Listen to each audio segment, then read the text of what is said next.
Mga kapaglaom, maayong buntag kaninyong tanan. Ang atong hilisgutan karong Hulyo 13, giuluhan og ang iyang hukom. Kinsa kaninyo ang walay sala, maoy paunahaglabay kaniyag bato. Kapaglaom, matud pa ni Elizabeth, sa wala damha, nakaabot ako sa lugar nga giingon sa akong inhan nga dili ko paadtuon. Ang akong amahan nga usa ka pastor ni adto mitambong sa mga tigom alang sa mga magbubuhat dito sa usa ka hotel ug bikuyog kami sa akong inhan. Gamay pa ko ni adto nga malipayong nagdula-dula sa swimming pool sa hotel. Gipasidan-an ng daan nga didto lang sa babaw. Apan danlog ang ilalom sa pool o ginahinay ko nga midalios didto sa ilalom. Natarantar ko og misulay paglukso sa ibabaw apan malunod na ako og dili makaabot sa ibabaw. Sa akong kawalay paglaom, misulay ako sa katapusan og nakita ako sa akong inahan og iya kong giluwas. Bisan kon ang tinuod sala wala nako ang nahitabo. Ang babae nga mananapaw naabot didto mismo sa dapit diin giingnan siya nga dili padtuon sa lalom nga bahin.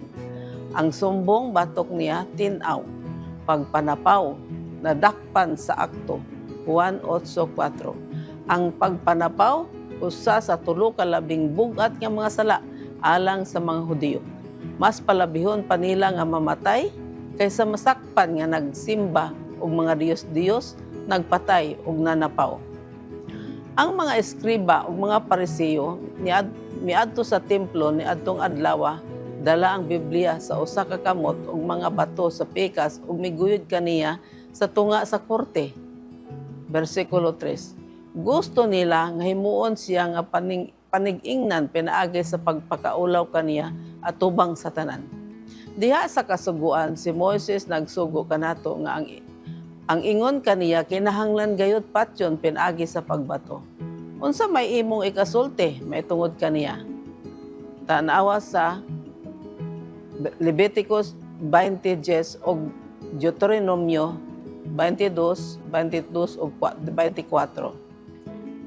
Kapaglaom, ang paghukom nga gihatag ni Hesus tin-aw, sad-an. Kinsa kaninyo ang walay sala, maoy paunahag labay kaniyag bato. Juan 8:7. Natandog sa konsensya silang tanan na mahawa og si Hesus nahabilin kauban sa babae sa iyang kauga. Sa iyang kaugalingong pagsabot, si Hesus lamang mao ang bugtong walay sala nga mahimong mubato apan wala niya buhata. Kay gipili niya ang mamatay alang siyang bahin og sa ato. Hallelujah. Mag-ampo kita.